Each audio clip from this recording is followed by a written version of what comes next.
I have the pleasure, let's move to the panel discussion. I'm going to introduce you three beautiful persons, and each of them has a slide. So I'm inviting you to pop up. And in fact, let me quickly introduce them, and then they will further introduce themselves too. So we have Dr. Mohan. So Dr. Mohan has a long experience. He is with Cambridge University. He's teaching. He's in the corporate world. He was head of strategy in the VP World Ports in the free trade corporations. He's working with Abu Dhabi, and he's really specialized in ports. In fact, in three free zones. And he is the president of the World Free Zones Organization, which is an association of all economic zones in the world, registered in Geneva in 2014 and headquartered in Dubai, UAE. Over 1,700 members from 140 countries. This is awesome. 12 regional offices present in all continents and 14 national contact points. They focus on knowledge creation and dissemination. Now you understand why he is with us. Research publications, capability building, and consultancy across globe. Networking through annual global conference and regional conferences, seminars, and providing value-added services to members. Dr. Mohan, do you have something to add on your profile right now, please? Good morning. It's a pleasure to be here. Thank you. I think more or less it covers. I'm also on the board of quite a few large organizations, including in China, Europe, and Africa. Most of them are free trade zones. Economic zones contribute almost 30% to international trade. So they play a very significant role in the global commerce. And World Free Zone acts as the voice of all these zones in the world.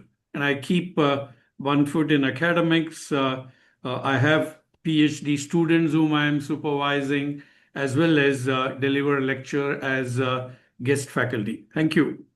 Thank you so much. It's a pleasure to have you with us this morning, or today. Okay, we have, where are you? Alexander Szewald. In fact, Alexander, you have a background in investment banking and asset management, and you have worked at JP Morgan, Deutsche Bank, and United Banks of Switzerland. And your focus was valuation, capital allocation, and risk across global market. Your focus is knowledge-driven valuation uplift, intangible asset management, risk governance, and cost of capital dynamics, capital allocation in the age of AI. And now you understand why Alexander is with us today. And you have your proud baby, which is Phlow. It's an AI-powered enterprise intelligence platform. And I'll let you introduce it. Alexander, please go ahead. Over to you. Good morning, and thank you for inviting me and having me here. A great pleasure. Maybe to put just following this wonderful introduction, a few words on intangible asset management, which is the vision behind our initiative here. That knowledge hasn't been, I think, properly recognized, and I think most of you would agree to that. I am saying this not coming from the corner of knowledge management, but when I look at balance sheets, investments, and all these things, there is an asset which has been the soft asset, the intangible asset, the tacit knowledge, as you partly call it. And I think with the advances of AI, this will change. This will change dramatically. We will discuss maybe what we think here. All sorts of scenarios can be imagined, but one thing I'm 120% convinced of, it will change dramatically. And that's behind Phlow, that's behind intangible asset management, to ensure that we, our clients, benefit from this change. Yeah. Perfect. So now you know why Alexander is with us today. It's a pleasure to have you and to welcome you, Alexander. Thank you for being there. And then I have the pleasure to introduce you to Arshad Ali. he has 30 plus years of global experience in healthcare and life science within the leading multinational. You'll give the name yourself, I'm sure. You'll do that. You have senior leadership roles spanning strategy execution, organizational transformation, and leadership capability. And I know that you're a consultant for major companies and you work a lot with Arab countries, but also you are completely worldwide. You are the CEO of MentoringCo. MentoringCo is our major sponsor for the Davos conference, major sponsor for GO-TKM. And so our gratitude to our main sponsor. And I hope soon that you won't be the only one sponsoring GO-TKM. And in fact, what is important is that MentoringCo is a specialist in the mentoring program in corporations. And those programs are accredited by EMCC, but also IPMA. And you support the transfer of tacit knowledge. And your current focus is to advise CEOs and public sector leaders on embedding mentoring as a strategic capability to preserve organizational wisdom and as AI becomes more deeply integrated into decision making. But I'll let you, Arshad, speak about you. No, Sylviane, thank you so much and good day to everybody. Just a couple of things just quickly. First of all, Sylviane, I just want to congratulate yourself and the GO-TKM team for organizing this second Davos forum. And, you know, it's been perhaps a bit overshadowed with what's been happening this week, but I've been really looking forward to today, you know, on the themes of resilience, foresight and long-term kind of value, which I know GO-TKM holds very strongly. There's just a couple of things I want to share with everybody online today. First of all, Sylviane, I'm a baby boomer as well. I want to disclose that. And the second thing is, it was interesting to see your statistics regarding employee movements and mobility. I worked for one company from 1983 to 2018, and I retired.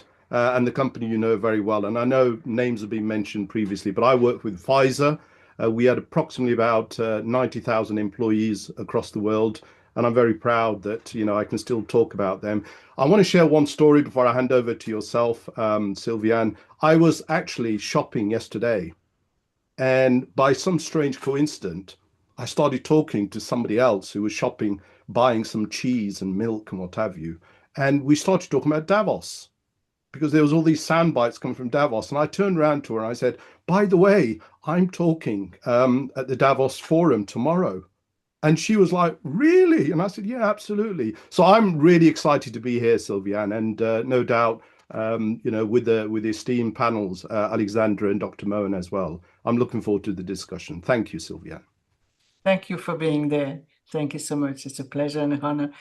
Okay, I have my first question for the three of you, in fact. You all have a beautiful career. That's a fact. You all have hopped from one function to the other one, a job position to the other one. That's another fact. What is in your experience, and let's go straight to the point. Did you leave tacit knowledge inside the organization, or did you leave in 1 second? I know, Alexander, in the finance sector, you said you have to take your box and leave the corporation within the hour. But I think, did your corporation have a chance to receive your wisdom, or did you organize your succession to the next generation? Who wants to start? Perhaps Dr. Mohan? Thank you. Very interesting question. Before straight going into the answer, I think just to echo what all of us have been saying, I think we are certainly living through a paradox. We never had more data, more computer power, more AI, but yet we are losing this valuable entity, the institutional wisdom. I mean, basically, it probably is more contextual intelligence.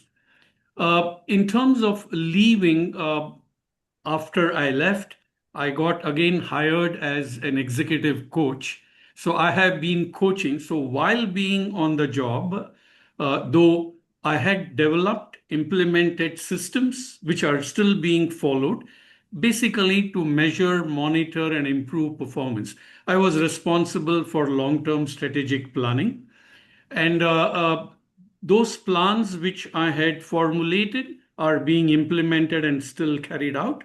But of course, they go through a lot of improvements overall.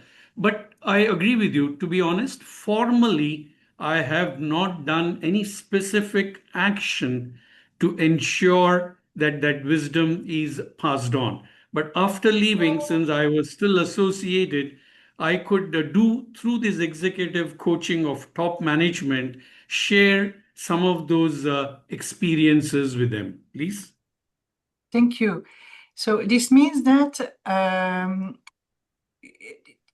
if I hear you well, nothing was really systematized into your Correct. corporations, but thanks to your input, they could do something else. But as a coach, but the point is that, and I'll go to the other one, a coach is, there is an ethical code, a code of ethics, and you have confidentiality. So how do you deal with confidentiality?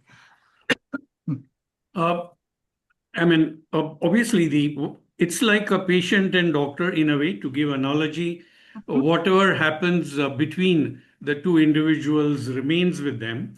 But at the end of the day, the chairman or the senior person could see transformation happening in the thinking process, in the behaviors, in the actions, and of course, in the bottom line and results of the department. So yes, it is maintained, but at the same time, results are produced.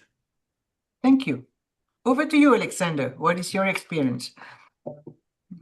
So the last 10 years, I'm independent investor and entrepreneur. So I would not mention this, but I go back to when I worked in big organizations, the investment banking organizations. And it's a very brutal environment, or it has been, probably still is, a very brutal environment where if there is a moment of termination by you or by the company, it literally happens in the same day, typically, that you leave. Yeah. You were in the finance sector. It is peculiar. Is this specific to the finance sector? I can't comment about all the others. I've never seen it anywhere else. But I think it's particular to finance sector when you work in the investment banking or trading floor environment. And yeah, I mean, why is it that way? I think it's also a certain risk management, because in the finance sector, if you do the wrong thing, you can create a lot of damage. So my explanation for this is, because you wonder why are you doing it, and my explanation is it's a balance of risk management. So you rather cut instead of having the risk that somebody is around for another 2 weeks or 3 months and creates something negative, and it can have a lot of impact on the monetary side. So did I experience in this institutional career a typical checkout interview, a process of gathering my knowledge, passing it on to the next generation, to the next team? I would say it's a broad no. So, but it might be very industry specific. Yeah. Okay. Thank you, Alexander. Over to you, Arshad. Yeah, I just pick up on what Alexander said. I don't think it's industry specific. You'd expect, a research and development organization like Pfizer, we probably do have, lots of knowledge management going on. But frankly speaking, Sylviane, when you talk about tacit knowledge, I don't think this is a concept that's that well understood. And, when you talk about judgment, then I think corporates really understand judgment, because corporates actually pay senior executives for their judgment, not for their tacit knowledge. It's a kind of a subtle difference. So if I'm talking about kind of Pfizer, I don't pick up the difference. I would like, could you further elaborate there, please? Because for me, judgment is inside tacit knowledge. Isn't it the case for you? Absolutely. And I think as soon as you say kind of tacit knowledge, there is a good reason why suddenly you pick that up and put it in knowledge management. Okay. And I see very much tacit wisdom and judgment being inside people and behaviors rather than in systems. So there's a subtle difference. I think coming back to from an organizational perspective, one is the understanding of it. It's not as high. It is higher now, thanks to GO-TKM and other organizations, but not as high in organizations, let's say 25 years ago. Okay, even for example, coaching. We started talking about coaching in the early 90s. Dr. Mohan was talking about coaching. And we came, leader coaches, and everybody started coaching. Okay. So I think things are moving on. So I'll give you an example, Sylviane, certainly where I was. When we left an organization, or I left the organization, I was on notionally like a 1-year garden leave. Now, the thinking behind the garden leave is that maybe Arshad's got all this knowledge and secrets that he can take to the competition. And to be honest with you, after a year, I've forgotten everything. The last 30 years, I'd forgotten within a month.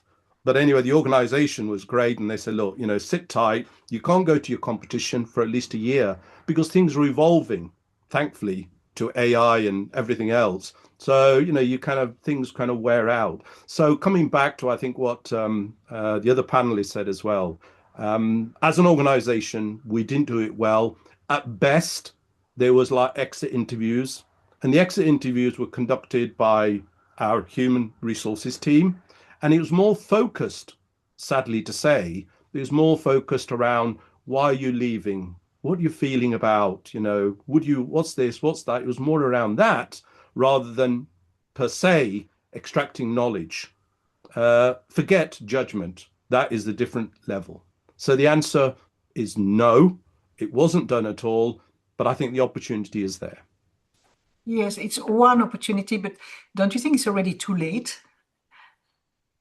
I personally think that's a very provocative question, Sylviane. I think there's a huge space for judgment and wisdom, like you identified, in the kind of in your introduction. I think if we don't capture wisdom, we're going to end up, doing things a lot faster, be more efficient, but we, as an organization, will be very hollow in terms of wisdom and legacy moving forward. So I think there is a huge opportunity, and that's obviously why MentoringCo is very interested in the agenda of tacit knowledge management. Thank you. I would like to, if I can come in here, please, just to respond to this, so it becomes more conversational. Yes, please. 2 points I want to make, which was part of the discussion. I spent a lot of time in DP World, Dubai ports. They were DPA with only 2 terminals, and now they have 80 ports in 40 plus countries. The chairman always told all the juniors that even if people leave, please try and stay in touch with them. If you get into any trouble, call them and ask them. So there is also a cultural element here of what kind of environment we are building within the organization. 1. 2, on the difference, as Mr. Arshad mentioned earlier, personally, I think tacit knowledge is the infrastructure of judgment. This is what you carry with yourself in a way.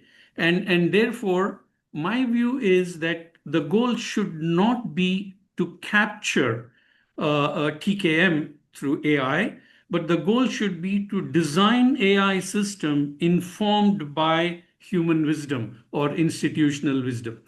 It more than capturing, it needs to be transferred.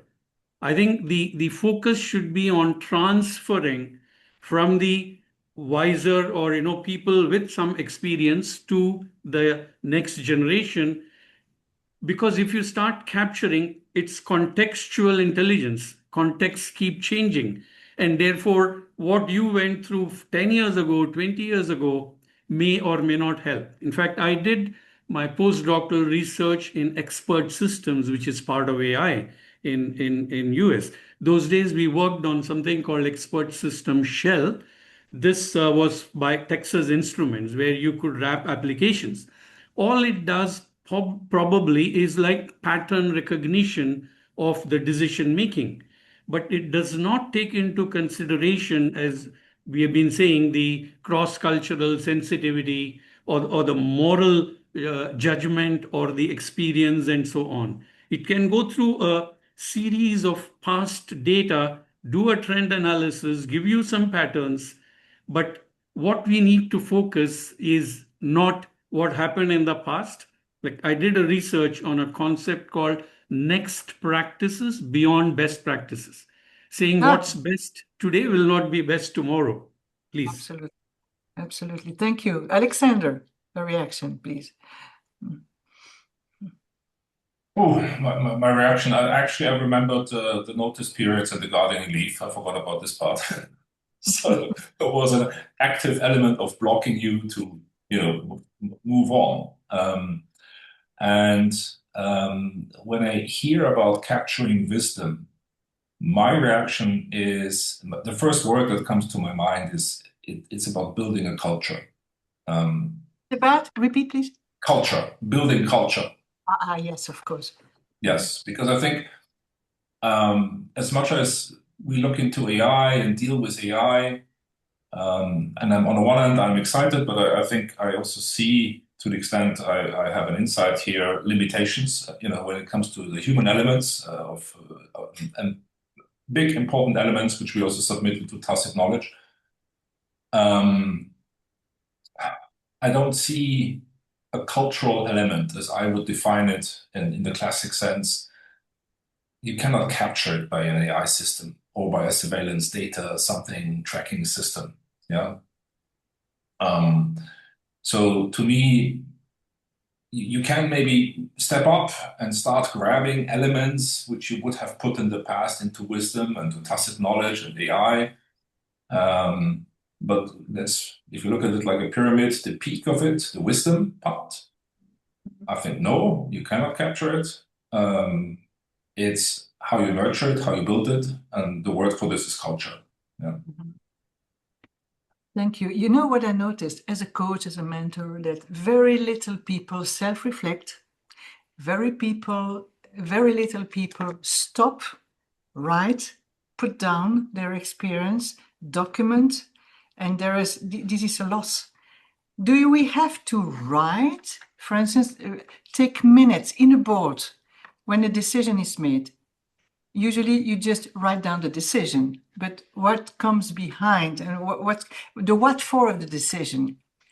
What could be done to keep that reasoning behind? Is it a question of minuting? Is it a question of recording?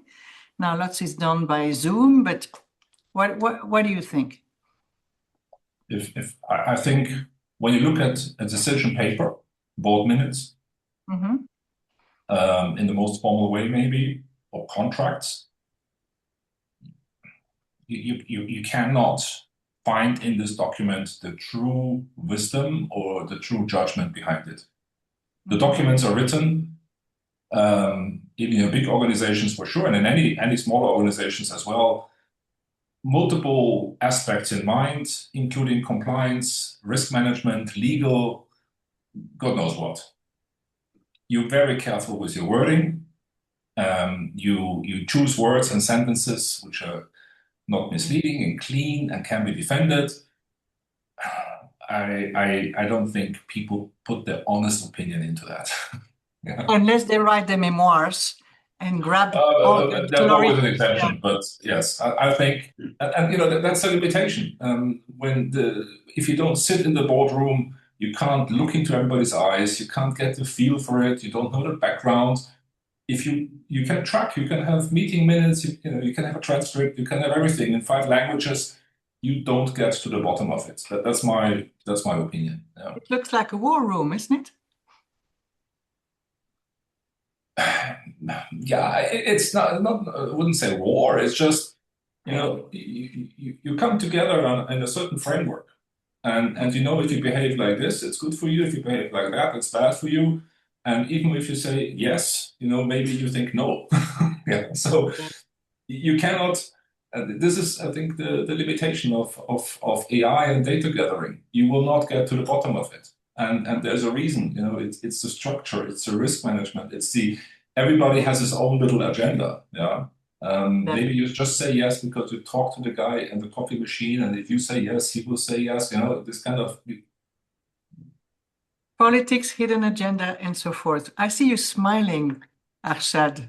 I always smile first thing in the morning. Thank you, Sylviane. I just want to echo what Dr. Mohan Alexander said. I'm you can unmute me in a minute if I say something wrong. Sylviane. Why should I do that? Yeah, exactly. I Go don't ahead. think we need to get too hung up about capturing tacit knowledge, right? Because as the panelists have said, this is very contextualized, and I'll share a story with you in a minute to get this point over.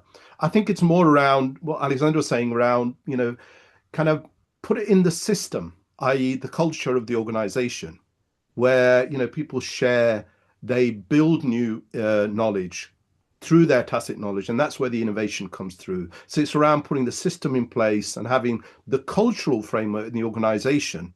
I think that's the key, rather than we have to extract it from Arshad, because you could try, but I don't think, in the the famous saying, we kind of can tell less than what we know. That's the famous saying. Okay. Now let me share with you a real life story, and it happened 30 years ago. 30 years ago, it was 1996. And I went through at that time at Pfizer, I was a young guy, whatever. I'm still young, I think. I went through an assessment center, and they called it at the time a development center. But we knew it was an assessment center. And I still have nightmares about it. So I had verbal reasoning, numerical reasoning. I had an inbox exercise. I had to go through stuff, paperwork. I had to present a business case. And then I was interviewed by, I don't know how many people. So there was like 7, 8 data sets around this guy for a kind of a managerial role. And to be honest with you, I was quite shaken up. Anyway, by God's grace, I got the job. And afterwards, the sales director, I kind of had an informal conversation. Like Alexander said, it's almost like the kind of the water cooler conversation. And I said, and I'll mention his name because he's a great guy and he's still a friend of mine. And I said, Philip, you recruited me. What was it that kind of made the difference compared to the other people? And this is what he said, Sylviane. It wasn't anything to do with the data. It wasn't that my numerical reasoning was that good. I can tell you it wasn't, or the verbal reasoning, or my intra exercise. He said to me, he said, Arshad,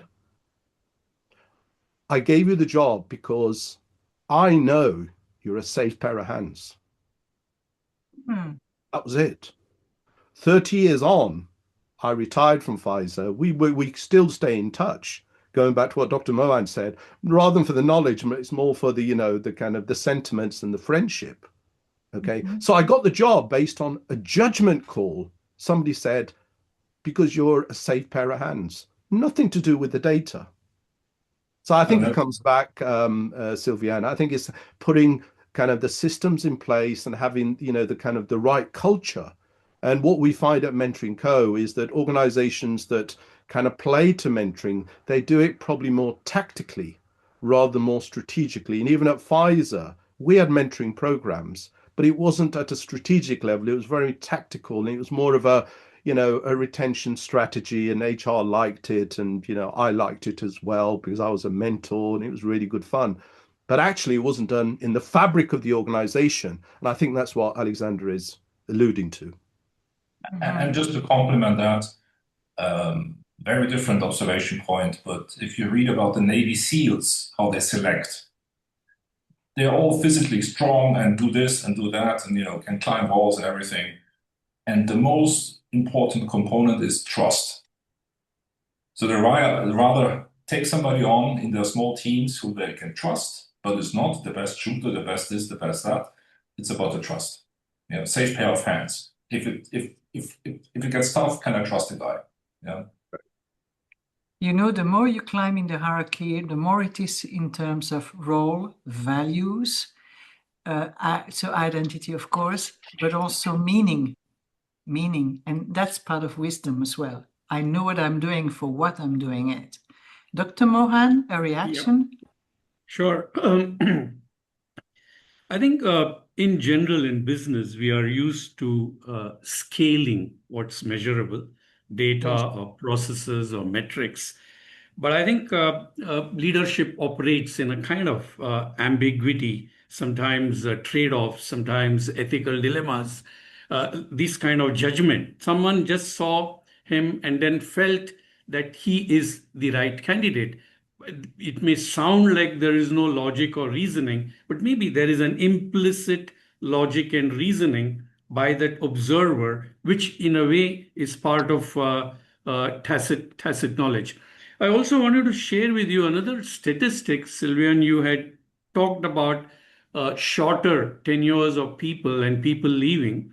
There's another interesting statistics by International Labour Organization in a recent study says 60% of the jobs that exist today will not exist in the next 10 to 12 years. Yeah. And so we will half of have the product within 5 years, a company is not the same if it didn't self-transform within 5 years. correct. So probably, people doing their MBA programs, when we all do MBA, PhD, you do once, you can work for 30 years. Now they may have to do every 5 years. I keep telling my executive MBA students because the subjects are changing, newer things are coming, and so on. But I just noticed one question in the chat box from one of our participants saying, how do you transfer wisdom without using AI? I mean, since I have been on both sides, I've done research in expert systems. I think it's about designing an ecosystem to transfer, which can be labeled as culture, systems, and procedures, where there are organizations which have decision review councils where people, after taking decision, brainstorm why this decision was taken, shadowing the leaders, or building up an architecture for mentoring the juniors. So there are a number of methods, because the question says, I'm not against AI. In fact, after our conversation yesterday, I had a long chat with Professor of AI, who is my colleague, just to brainstorm with him. He still believes the LLM models, the large language models, can in future capture everything and will be able to produce this so-called intangible capital of wisdom also.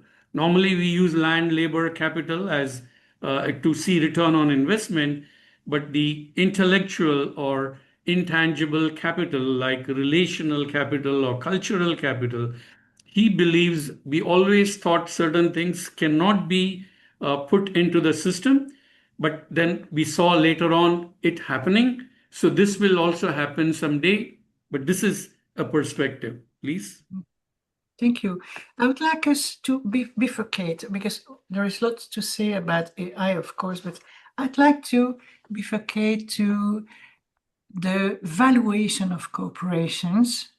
And Alexander, you pronounced a big number yesterday that shocked me because I was triggering you about why do the corporations not write, aligning their balance sheet with tacit knowledge. We speak about goodwill when evaluating a company. We speak about intangibles, but it's still a bit, it's not very clear. And you pronounced a big number yesterday. Could you elaborate on that, please? Yeah, it doesn't answer the question of why they are not doing it, but it shows I think the gap. So if you look at company valuation, and I'm talking about publicly listed companies, take for instance the S&P 500 by market value. If you look at the companies, if you go back to 1975, something like this, so about 50 years, tangible assets, real estate, machinery, anything you can touch, you have bought, was about 80% of the balance sheet. 20% was intangible. And intangible is certainly much more than tacit knowledge. It could be patents, it could be anything, processes, developments, brand value, and so on. And the key thing that happened the last 50 years is that this ratio changed. So today, if you look at the company valuation, so the average company in the S&P 500, it's about 88% is intangible asset value. That's crazy. And now I'm not aware of that. Yeah, it depends on the industry and many arguments, but obviously tacit knowledge is a big component of that, of this 88. So the valuation approach or the assessment of companies has completely switched upside down over the last 50 years. And if you now look at this discussion, and we're including AI, something of this 88, and I think it's going to be a very big chunk, will be captured by AI. What does it mean if it's captured by AI? It means a process will be much more repetitive, much more reliable, and scalable. And with all these elements, suddenly this thing which you move from being an intangible asset, you move it actually to be a tangible asset or even an element of capital. So to answer your question, in my view, I do not see that you can find, or you will find in the balance sheet, an element called tangible and intangible for one day. But I expect a shift to happen of many assets or elements into the capital base. So becoming capital, what does it mean? So more predictable it becomes, so more it can be, for instance, leveraged. Because suddenly out of a pool of people which you're not sure, do they leave, do they come, all the human elements, suddenly it becomes an automated, programmable process. Yeah. For the good and for the bad. But it means also if you lose a champion, you lose a lot of value all of a sudden, especially if you're a small corporation. Yes, but I think we often run the mistake to criticize or to put limits on AI by saying it can't be the champion, it can't be the ultimate judgment call, it can't be the best. That's not the question, because you have 100 people in your team. And AI, in my view, will creep into it. It takes the bottom 5, then the next 10, then the next 7, then the next 10. Yeah, this is going to be the true impact. The champion is probably the one who's always there and will even prosper under AI. Yeah. I would look at it from the other side, say, where are the weak spots, or not weak spots? Where are the spots that are simple to capture? And typically, I would say, I'm afraid, there are many spots, jobs, which are easy to capture. Yeah? And you can look at it also from a more humanistic perspective and say, if a job is highly repetitive, doesn't involve any human judgment, is this really a job a human should do?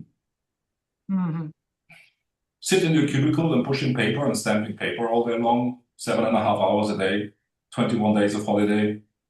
Is this something you're not deploying your capabilities? Yeah?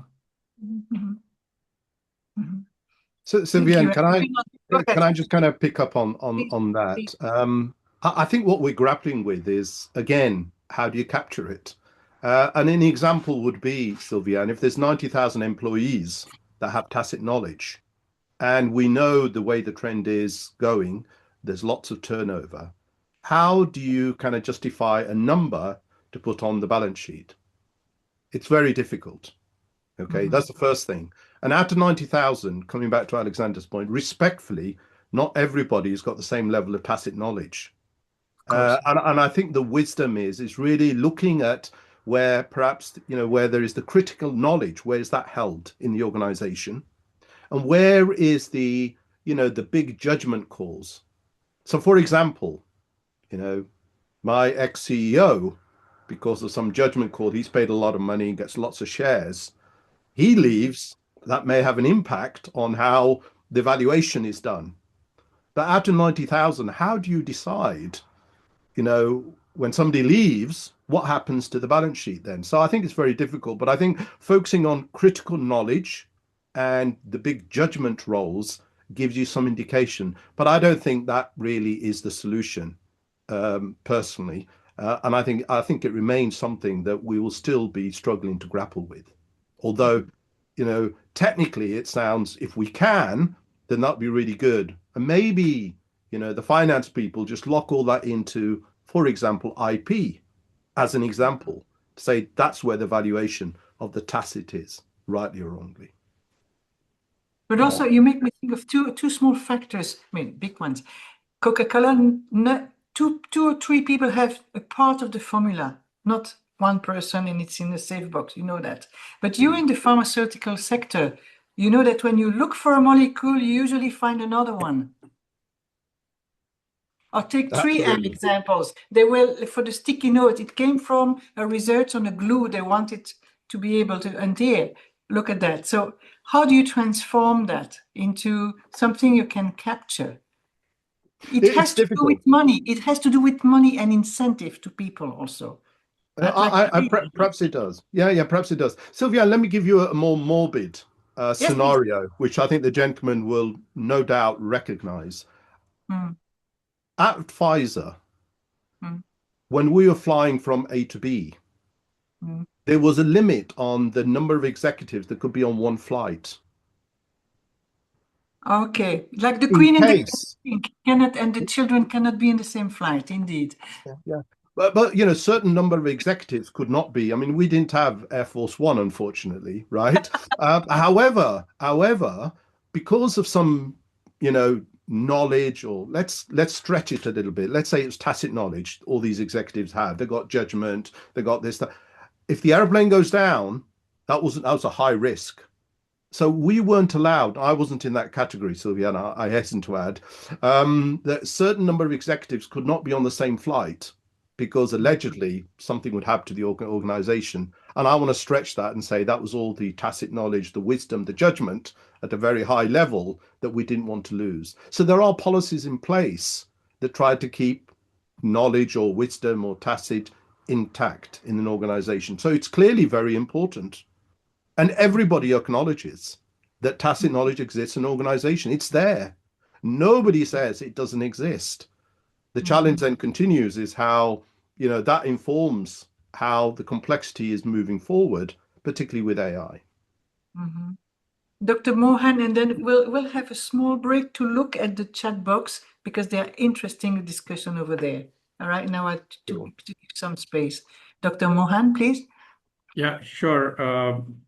I spent a lot of time in the career in advising governments and companies on long-term planning, coupled with business performance management. For a very long time throughout, I always believed what is not measured cannot be managed. But over a period, probably, as you grow older, lose more hair, gain so-called experience and wisdom, I felt there are many leadership situations which are not purely in measurable domains. So you may have to sometimes qualitatively explain. It has to be a combination of numbers. Everything, I'm not sure whether can be numberized, if there is a terminology, or numerized in terms of a value on the balanced scorecard, saying this is. It could be a notional value, it could be subjective, it can be debated, but overall, there are a number of areas which are not purely in measurable domain, and that becomes a challenge. But what's important to communicate to the business world is from a not call this as a knowledge initiative, but call this as a risk management initiative. If you don't do this, you are, there'll be blind spots. You will lose out. And that emphasis could possibly make them open their eyes. As Mr. Arshad said, leadership continuity.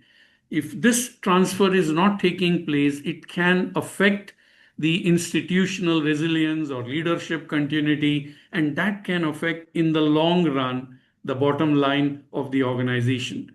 So it's true that we should focus much more on financial terms, monetary terms, and how it will benefit, and that way you are sort of future-proofing your leadership. So Sylviane, can I just concur with Dr. Mohan? And again, from an organizational perspective, we invested a lot of money in compliance And I think it's around the optics as well, as Dr. Mohan says. If you say tacit knowledge, maybe somebody in HR will talk to you sensibly. Forget chief knowledge managers. A lot of organizations don't have that, that sort of role. But what if you position it, the optics around kind of risk management, it really works. And the example was 90,000 people. I come back. Every year we had to do an FCPA exam. Every year.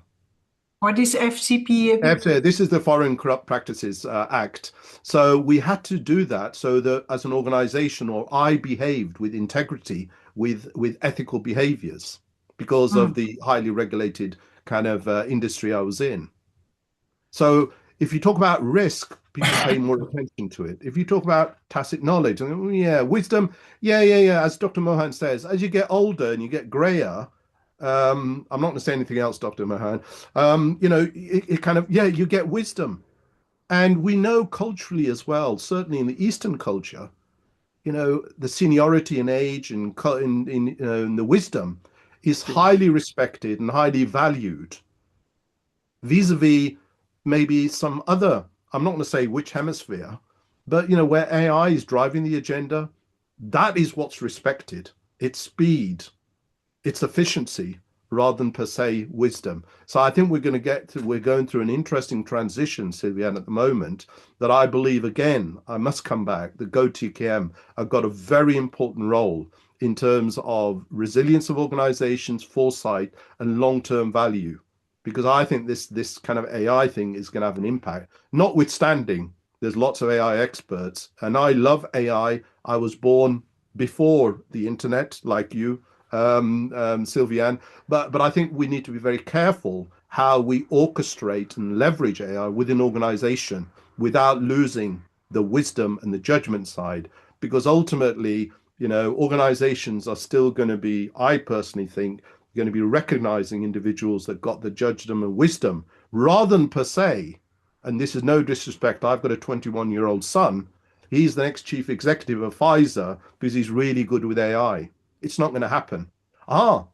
If we're looking at startups and we're looking at those sort of platforms, then you find 80-90% of the profile of the kind of the entrepreneur actually is under 30, not over 60.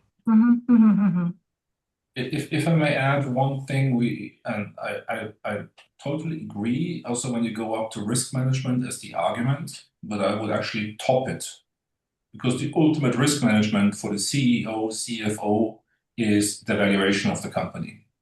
And call it valuation argument or call it the ultimate risk management argument, doesn't matter about semantics. If you look at the intangible element in the balance sheet, so in the valuation of a company, AI will creep into it, and anything that can be captured and what I tend to call accumulated, aggregated, and commoditized, all this knowledge will be available to anybody in the world.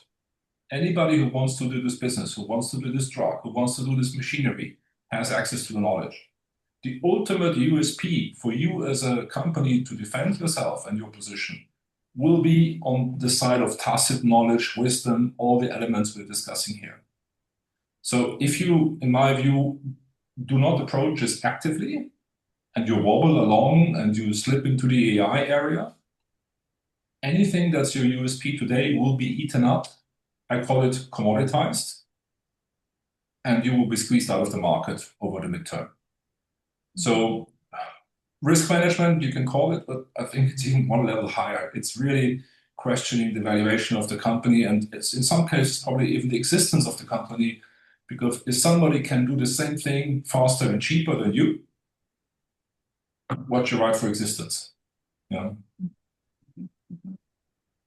There's always an exception, but structurally that's what I see happening.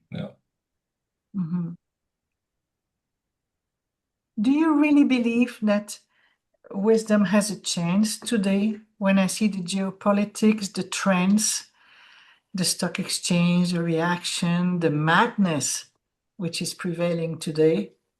Oh, totally. Not because I don't see what you just listed, and there's much more. but humanity, wherever you put the starting point, 10,000 years, 200,000 years, wisdom. Yeah. We carry Not wisdom. everybody is able to put that in a historical context. That's the point. Yeah. So I think there is absolutely wisdom. It goes up and down. Wisdom is a result of your environment, of your influences, of your most recent history. Right now, I think we are, as a society, not doing our best job to cultivate wisdom. Maybe it's just my hope for humanity. I don't think we will lose it. It goes up and down, and it will re-emerge in some other way. And things that got forgotten will also come back. Yeah.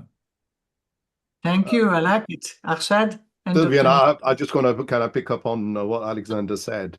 I have a visual in my head, and it's the horse and cart. The horse and the cart. Now, the logic tells me maybe one day the cart is in front of the horse and the horse is pushing it. Maybe, I don't know. But I think the wisdom is still going to be at the head, and it's going to be taking things forward. So thankfully, I think humanity, human beings, and wisdom will prevail, irrespective of what technology, what drones come in. It still will prevail. And, as Alexander said, if you look back, Confucius, Rumi, etc., their wisdom continues even now. And it's actually AI that accesses their wisdom to try to say something else. So I still think, obviously wisdom and judgment have a very important role, but we just need to orchestrate AI in the right way. Thank you, Dr. Mohan. Yeah. The terminology, tacit knowledge itself, in one of the boards I was presenting to the board members, they have an annual conference. I run a leadership program every year, and I was presenting about that why not we focus on tacit knowledge. To be honest, half the members did not know what it is. And quite a few of them pretended they know, but I can make out through our judgment that so there is a lot of still, one is lack of awareness and lack of 100% clarity in a global understanding of what this species or this creature is. I know all of us know what it is, but to arrive at a common understanding, and to create awareness, possibly 2 years old, the organization, we need to spend a little more time in creating awareness. The fact that we are all meeting, exchanging these thoughts is one of the actions to create that. But we need more of this to make people realize. One is presence of it will help, but two is absence of that would negatively or adversely affect the organization. This message, if it starts moving into the boardrooms, probably it will have more takers and people will start seeing benefits. Probably we also need to do some specific activities and prove that it is producing results which could become eye-openers for others. Please. Yes, thank you. I love blue ocean markets. All my life I was in there. I was a pioneer in coaching, but before I was a pioneer of internal communication in Belgium in the 90s also. But I see tacit knowledge is so hard. Like mentoring is so hard to introduce inside corporations.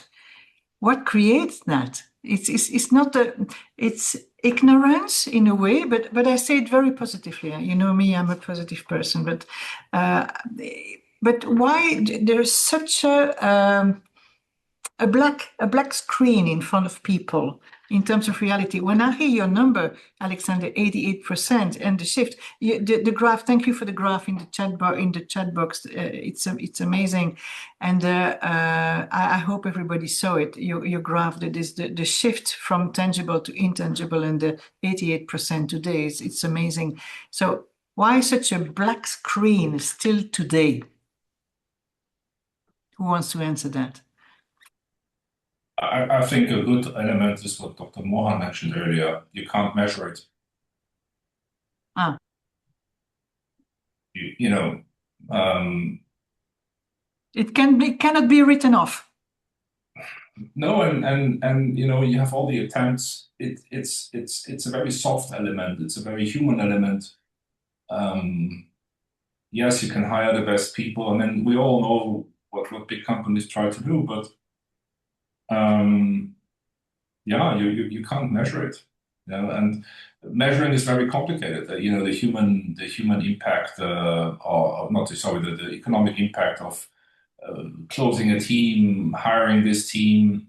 It's always so difficult. Brand value, yeah, what does it mean? The value that you know how to build a business. You're a Starbucks and you're popping out, not these days anymore, but you're popping out, I don't know, 100 new Starbucks shops every month. Yeah, but Alexander, then I don't understand your 88% statistic then, if you cannot measure. Where does it come So the from? 80, this is a market judgment. That's people. It's an opinion. You buy the share for 100 because you think obviously it's going up, well, typically, or you're aiming for a dividend. But if you split the balance sheet behind, you say, okay, let's stop the company, let's sell everything we have, the so-called book value. You have 12. Yeah. So. And you know, you can call it goodwill, you can call it tacit knowledge, you know, all these elements feed into it. And the very important element, obviously, which is it's a discounted value of the future. So an investor who pays 100 for the company today says, okay, I look at the real estate, at the, I don't know, at the cars they have, the machinery, it's 12. But then for the soft part, because they know how to do the business, they know how to push the brands, they know how to handle the clients, they know how to build the machinery or whatever the product is, I think they can do this for the next 10, 20 years.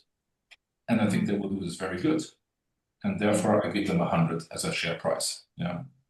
But that's also when you buy a company, you want the boss to stay in for 3 to 5 years, especially small companies. Yeah.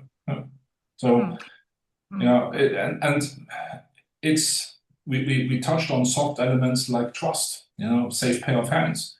So in this 88, as you just said, is also the quality of the management. Yeah. You often have this effect. I think it was most recent Starbucks where we had this CEO event. You know, a new CEO comes in, doesn't work out. Suddenly the company goes 30% down. The new one comes in, it goes up again. It's just the CEO. The company hasn't changed overnight. And so people expect him to introduce different processes, different tacit knowledge, different judgment, all the elements we are thinking and talking about here. And it goes up. So the 88 was 15, now it's again 88, or maybe even 120. Yeah? And yeah, I think with the advent of AI, this 88 will change because certain elements will move into becoming capital. And if you are not protecting your USP, wisdom, tacit knowledge, brand, you will be eaten up by somebody who protected it. Yeah. Dr. Mohan? Yeah, please go ahead. Mr. Arshad wanted to say something. Thank you, Dr. Mohan. Thank you so much. Yeah, Sylviane, I think we have an issue. One of the issues is, as Alexander mentioned, this tacit knowledge thing, judgment thing, is invisible. And as human nature, right? If something's invisible, kind of, how do you capture it? What do you do with it? I think that's kind of one element of it. And maybe, Sylviane, the burning platform hasn't really been communicated. But if we're going in there talking tacit knowledge, yeah, what's that? Okay. And even wisdom, yeah, I've got the wisdom. So I think we know there's some work to be done in terms of how we window dress all this. But let me share something else, because I think there's a lot going on, Sylviane, around tacit knowledge. And I'll give you an example where it is being used, and AI is being used very effectively. And I'm working with a client at the moment, and it's around, sentiments of the organization. There's tools out there now that kind of collects information, sentiments on the employees. and that puts a nice picture together in terms of how the organization is feeling, thinking, what the future looks like. So there is good stuff happening. The other area I've seen technology being used well is something, you know, everybody's familiar with, like DISC. You ask survey questions through DISC, and magically you get a report on how Sylviane, what's her preferences in certain environments. So I think, you know, there is kind of good work being done. Maybe we're just missing it. We're not just putting it all together to say, look, this is the value we can bring by working on this kind of judgment wisdom area. And some of it I know is not judgment, it's more behaviors and personalities, but inside judgment is all that put together. And to uncouple that is very, very difficult. And I think that's where we're all grappling with at the moment. But we're making good progress. Mm-hmm. Mm-hmm. Dr. Mohan, please. Yeah, no, I agree with him. In fact, to extend his logic, I'm an adjunct in two of the universities, and in one of them, they have a project, research project at the end. So in one class, I introduced this, and two of them have picked up and they have shown interest. One of them is working on review of literature of whatever research that has happened so far in this field of tacit knowledge. And there were some very interesting observations in MIT. There is a person who's done research studying the eyeball movement and how it can influence the decision making of the person, and whether that can be used as a medium to capture the tacit knowledge and the decision making ability. So it is like both biological, like somatopsychic, as they call, and the psychological influence of decision making. This is one. Two, on trust, a very interesting study recently made by Uber. I mean, they don't own any vehicles, and how do they build trust? And it's intangible. So the researchers came up with what we call triangle or three pillars of trust, and they said one of them is authenticity. You be what you are without a facade. Two is empathy. You are taking decision in the benefit of your subordinates, not out of selfish motive. And three is being knowledgeable. And invariably, they found leaders sort of wobble in one of these pillars. And then it goes on to tell people that which pillar are you wobbling, do a self-diagnosis so that you can build trust amongst people. This was an interesting piece of research, which I thought, how could we relate this to what we are discussing? How can we build trust amongst the board members and CEOs that, look, what we are talking about and offering is going to add value to you? And we need these three key elements. We need a strong knowledge base to begin with. And we need to empathize. We have to put ourselves in their shoes, think from their perspective, and come up with. And that is how I thought risk management is an approach which will appeal to them, that you're losing something if you don't do this, and so on. Please. Mm-hmm. Okay. Thank you so much. I'd like to go in the chat box, and perhaps may I ask Paul, Dr. Olson, could you help me summarizing? This is so nice discussion, and I see some people. Werner, I don't want to open on AI, Hachet, because you'll have your space this afternoon, but there are some, I see Ludmila speaking, Alexander Zivkovic from Belgium, Andy. I made a summary, some of the main points. Please step up. It is so rich that it's maybe I could turn on my So it's so rich that it's a bit difficult to follow everything, and I'm not quite through. But I ask for your help because I cannot follow and be in the panel. No, it's too much. So let's see. So short-term thinking is not necessarily is in contrast to what we need. So it's kind of chasing your tail all the time, right? There's another mention of blind spots. we don't actually understand what's missing. Alexandre from Belgium is saying. Rekha from India is saying, are we retiring too early? How do we contribute after we retire from active corporate duty? CC Arshad is a good example. Yes, exactly. Magobane from South Africa is saying, how do you transfer tacit knowledge if you don't use AI? Very, very interesting question that I think maybe you would be interested to answer. And how do we capture when it emerges or re-emerges? It's not like a neat package, Alexander says. It's not a beautiful package. It can be transmitted, but how do we know what can be transmitted? And Ludmila is saying it's very stimulating and crucial. Thank you for that. And highlights that it's a culture of wisdom that is missing. Then the fact that productivity gains are quoted by only 12% of companies.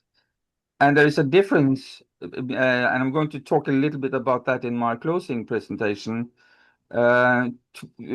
That is, it's not a management issue. It's the productivity is not in management when you quote those 12%. It is in operations. So how about TKM being in fact a senior management challenge in a different way than in operations? Intangible assets, Alexander Szewald shared a very interesting graphic, which says that the percentage of intangible assets is growing.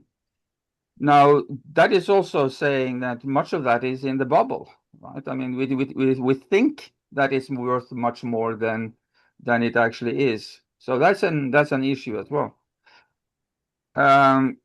Culture as a collective responsibility. I thought that was interesting. How do you get from the kind of discussions that we now have in kind of open discussion, blaming almost each other?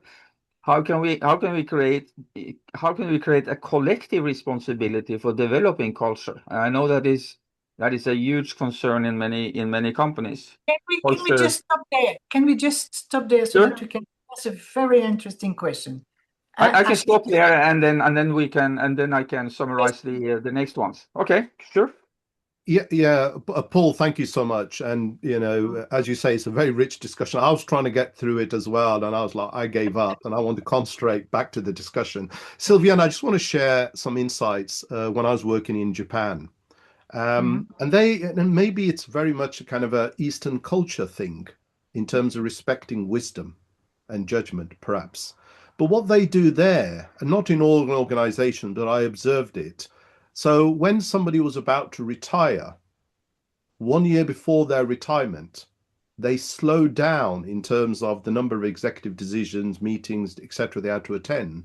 And then their successor spent a year with them, literally sitting next to them in their same office, and they were sharing knowledge. And it was more of the mentoring piece, and it was that transferring. Maybe some of it's judgment, because the mentee was asking the questions. So what they do in there, Sylviane, is that in the last year, it was like almost a knowledge transfer with some elements of, judgment, how things get done around here before they went into full retirement. And I know in other countries, from a military perspective, officers go through what we call LPR, leave pending retirement.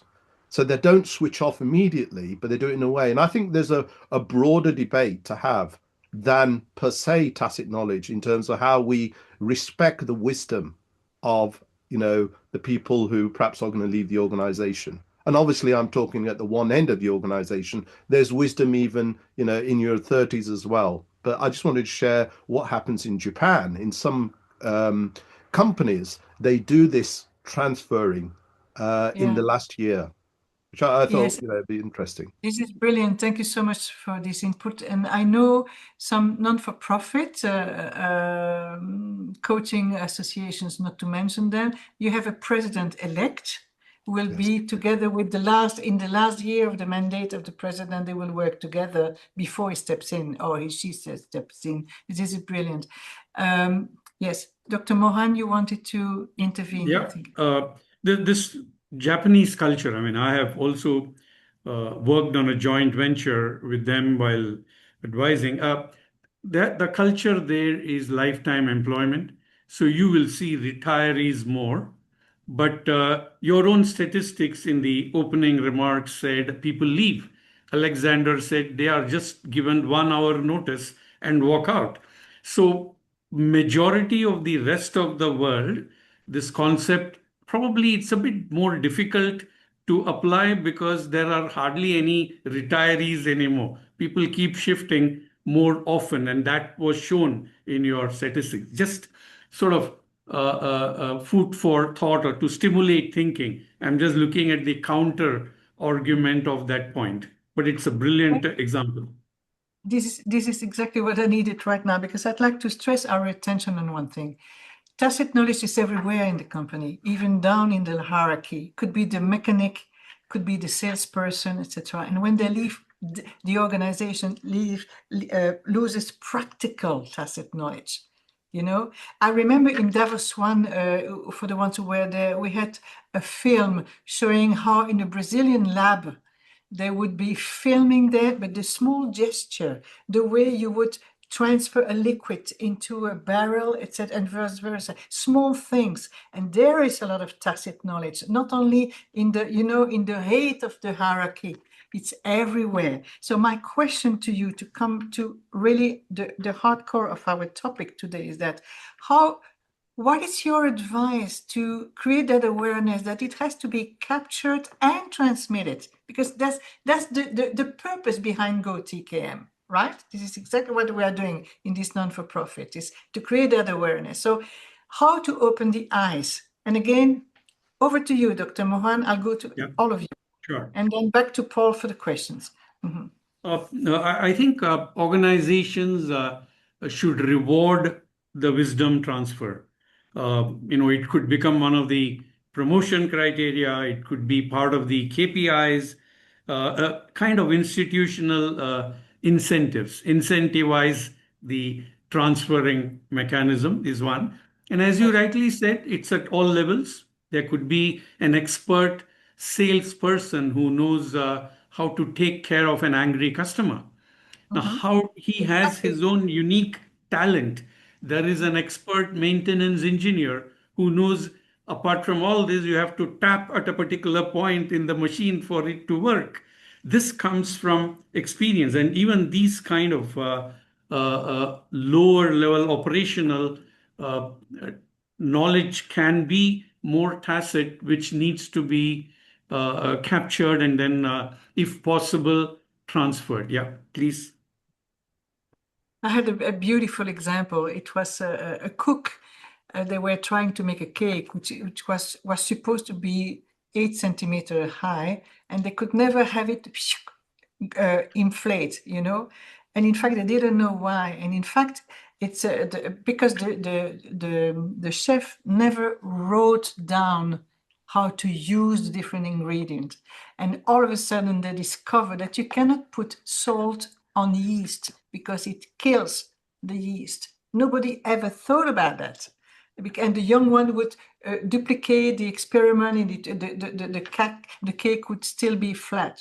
Small examples to show that this is full of tacit knowledge, and not up in the line, down. You see, so, and this is the point. So, Alexander, back to you. Thank you, Dr. Mohan. Alexander, back to you. Could you react on that, please?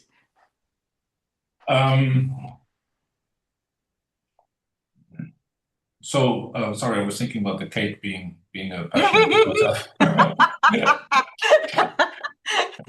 No, and grandma recipes and so on. But I think how to capture. We find ourselves a little bit in a hostile environment where the discussion is AI comes in, takes my job away, productivity, all these elements. I think one could push the discussion into an environment of what I would call symbiosis. Probably most of us here on the call have experienced AI and have experienced an increase in productivity. It's easier when you work in an environment like ours, maybe more difficult if you're a mechanic and so on and so on. But if AI delivers true value to somebody, somebody will also give something back. And this is the kind of symbiosis. Yeah. The discussion is very often, how do we transfer something into the AI and then make it more scalable and all these wonderful things? But it leaves participants with a feeling they're losing out. But if we do it the right way, participants should walk out of the room with the feeling, if I do this, I actually increase my productivity, I can increase my income, I can increase my impact, whatever measure you might have. And yeah, I think this is how I would, in an ideal world, want to capture all the things we're discussing, not in the sense of giving it away and it's gone, it's in the eye, locked up, and I lost it. I'm getting something back. Yeah. Yeah. But you know, I see several elements there. You have the KPI, like Dr. Mohan was mentioning, and the fact that if you're a manager, your job is also to empower your team and create your succession so that you can go up or go away, whatever. But empowerment is there. I'd like to challenge you on the KPIs, what you call a KPI in this domain. But I also challenge you on the fact that there is fear. I lose my IP if I transfer my tacit knowledge, but also my ego. I was proud to create it. How am I going to share it? And what is the risk that somebody else can take over my job?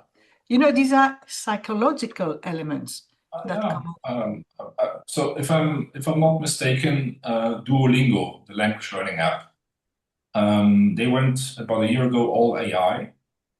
And they kept the team size as is and increased the productivity by 40%.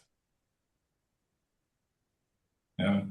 So as a positive example of deploying AI and everybody can be more productive. Okay. I give you the other extreme. I'm not going to mention names, but I come from Vienna. It's an insurance company. An old school friend of mine works there. AI project. He is an IIT, then supposed to feed AI with all the information. And they gave the old handbook to the AI so that the AI produces wrong results. Hallucination. Yeah. So it's a kind of a sabotage strategy. Yeah. No, the hallucination, and Werner will confirm that this afternoon, is 55% of the information. So that's why you need to keep your esprit critique, your critique. Yeah. So I think, you know, humans, regardless of level of job and seniority, we survived the last 200,000 years because of our creativity, dealing with challenges. Yeah. Ability to run fast also, don't forget. Yeah, and you know, who knows what this insurance example, if you don't create an environment where people perceive this as added value to them, Perception. I think it's going to be very difficult and limited. Yeah. Yes. Arshad, Dr. Mohan? Yeah, Sylviane, just maybe slightly different thinking here. My view is, if it's possible, Sylviane, I think we need to stratify tacit knowledge within organizations. And for me, there's tacit knowledge, which is around kind of repeatable activities. I see that slightly differently to tacit knowledge, which is related to ambiguity, moral trade-offs. And you saw some of that this week. And as we kind of accepted already, that tacit knowledge is very contextualized. So I think, stratifying it makes it easier for me to understand from an organization perspective. And I think the broader question is, how can we make this happen? And there's one, in my humble opinion, a proven way to do it. And that is, I see mentoring as the bridge between the generations, first thing. And I see mentoring as a bridge between AI and wisdom. So I think there's definitely a role for AI, and how it supports the wisdom is the key. And I'm not anti-AI, but if you look at the data, the MIT publication last year from the MIT lab says that probably the organizations that are leveraging AI, probably about 10% are actually showing incremental value on the balance sheet. Coming back to Alexander's point around valuation and value, the numbers actually are not that striking, compelling, although we understand efficiency and speed. But actually, by the time the AI is put into all the business processes and really understood and really automate them, the actual value hasn't been really fully captured. And I'm sure later on, there's going to be more data coming in. So I think there's a role for both, but I think mentoring is the bridge between AI and wisdom. Okay, thank you. We have 10 minutes left. So let me go to you, Dr. Mohan. Yes. Paul, for any question, and then we'll wrap up. Okay? Sure. You. I wanted to share OECD has come up recently with a concept called responsible business conduct, RBC. It's like, to some extent, extension of the social responsibility. The traditional view is I'm running business to make money. So as a board member, as a senior person, how to increase shareholder value, how to increase profitability, how to improve revenue. So the shareholder versus the other stakeholder debate goes on, where you are also responsible for the environment and for the society. Now, there is also a concept of internal CSR. Internally, every leader has to be socially responsible, ensuring you have right kind of policies, there is no discrimination, and healthy well-being of employees and so on, in which RBC emphasizes that one of the factors which every leader's objective should be to develop more leaders. I know in reality, there is a defense mechanism, there is a threat that probably I have a subordinate smarter than me, all that. But this slowly is changing, as we could see more and more when we interact with organization. The traditional view from pure shareholder value increasing to looking at all the stakeholders, including internal stakeholders, is increasing. If this concept develops further and gets acceptance in the boardroom, then the people, the leaders, will ensure that they develop leaders. Their whole performance will be evaluated based on not what they have achieved, but how many leaders they have developed and they have achieved what. If this happens, I think slowly they will start realizing, hey, I need this TKM for me to ensure, or anything which is intangible, to develop my subordinates. Please. You just gave the reason why we have so many experts donating their time to GO-TKM, including us here on board. And again, gratitude, but you just gave the rationale behind the overall purpose. Thank you so much, Dr. Omar, and what motivates me so much. Thank you. Over to you, Paul. A few questions. Right. So actually, the conversation develops more into people issues away from AI. But Elian Salvador is saying that AI without knowledge is worthless. And actually, AI will require more knowledge. That's a very interesting point of view, I find. And about how this develops. Dr. Arshad was saying, is tacit knowledge actually coming as a mistake? Is it a coincidence? Is it something that we actually manage, or is it just learning by mistake? And that feeds into, I think, what Ludmila said. As we need capacity for awareness and reflection. And Colleen is saying banks take a key man insurance. It's kind of a suggestion that the ultimate wisdom in a company, or the ultimate pillar in a company, is in some central people. It's not in the culture, because then the key man insurance might not be necessary, but it is concentrated in a person. Then Professor Plaskov is saying, are we perhaps between narratives? Is AI forcing us to think differently? And is it then the start of what we in the past called a paradigm shift? I think I've actually managed to get through the whole list. Thank you so much. Thank you so much, Paul. So now we have 5 minutes to close. My question to you, gentlemen, will be, how can we sell, and I pronounce that dirty word, how can we sell the idea of the motivation to install TKM, so tacit knowledge, true management inside organization? And your wrap up. Who wants to start? Dr. Mohan? Yeah, thank you. We have 1 minute each, so that we are 1 minute. So it's more like a closing remark. Yes. And answer the question of how do we sell to the boards and CEOs to accept what we are attempting to do, probably at the cost of repeating.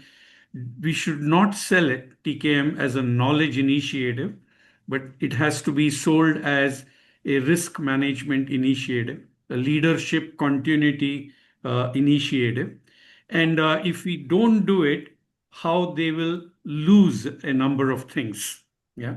But as closing, I think the future will not belong to organizations which have most AI or technology or advanced.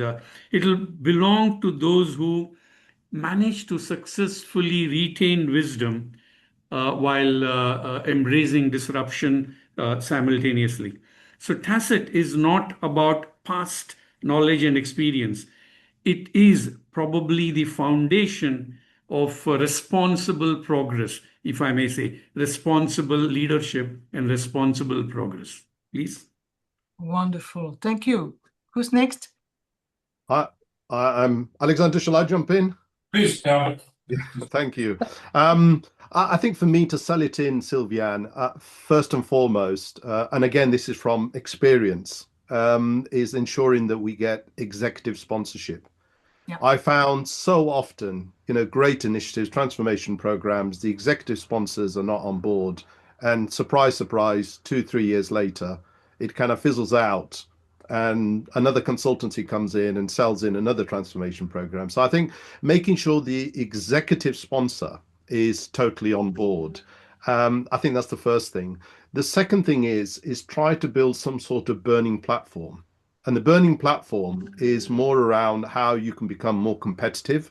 And it's on the theme of, foresight and long-term value to the organization. And if the executive really gets that and is on board, even if it's framed, say, around risk, okay, but more around the overall value of the organization, I think that would be a good starting point. I think the second point for me, Sylviane, is that I think CEOs would acknowledge there is tacit knowledge. And the play is with them, i.e. wisdom, judgment. And if you use that language, I think they'll acknowledge, yes, there is this judgment because they are those people with the judgment and the decision making that they do for the whole organization. So we can say that it does exist already. 80, 85%, 88%, whatever it is, it's huge. The question then is, what are we going to do about it? Do we leave it to sleep and occasionally pop up and do great things? Or do we try to put the right environment in place where we actually cultivate tacit knowledge, cultivate wisdom within the organization that adds value? But then I think we need to link it back, very importantly, Sylviane, whatever we are proposing in terms of making that change, it's got to link into some hard metrics. And the hard metrics are the business metrics. Because from my experience, chief executives and equivalent, if it's not on a dashboard somewhere and you can't see the number, they're probably not going to get that engaged.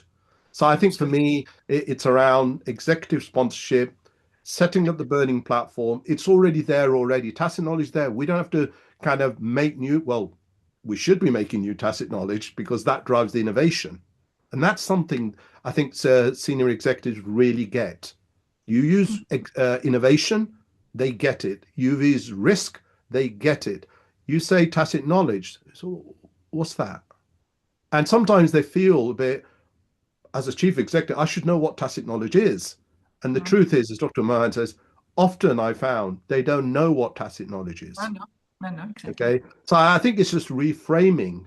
It's all there, and I think the likes of GO-TKM have got a very important role, Sylviane, to kind of make sure that there's a real understanding of the value we're missing that's going to impact not only organizations, as Alexander said, but I'd go further.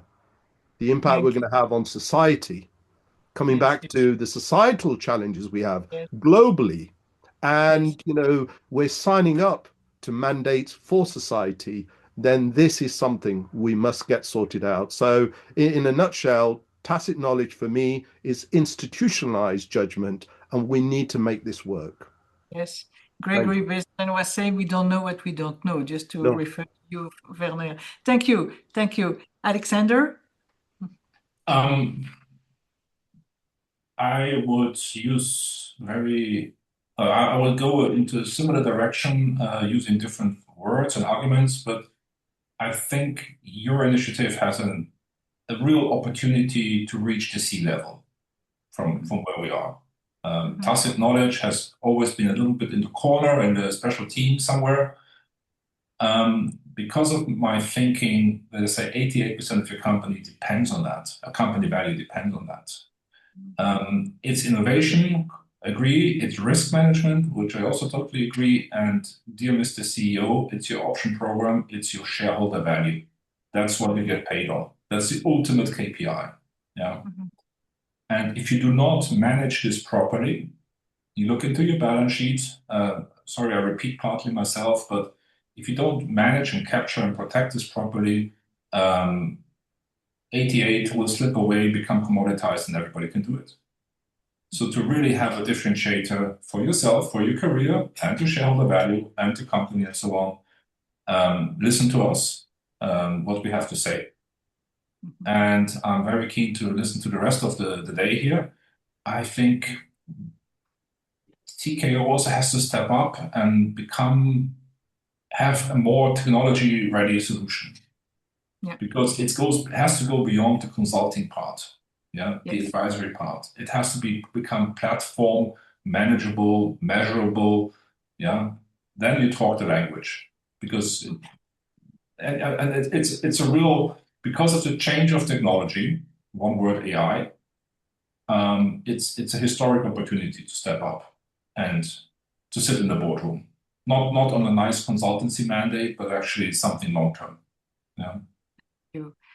Well, the key word is just, again, wisdom, awareness, and we build together, we co-create, and I feel extremely comfortable to co-create with you all, but I'd like to really thank you, the three of you plus Paul, for that fascinating debate, fascinating panel. I think it was vivid, it was energetic, it was in the foresight, it was not predicting, I wouldn't say that, but it was prospective and perspective. So all my gratitude to you, and we'll continue this discussion all around the day today. Now we have a 20 minutes break. And thank you for your acknowledgement in the chat box. I see the clapping hands for all of you. We did a good job, I think. And Fisher, we have now a 20-minute break, and I invite you all to move your body and to shake a little bit, so that, because Zoom can be tiring, so we need to change the mental stuff, and we need to move. Back in 20 minutes. Fisher, over to you. Again, thank you all. Thank you.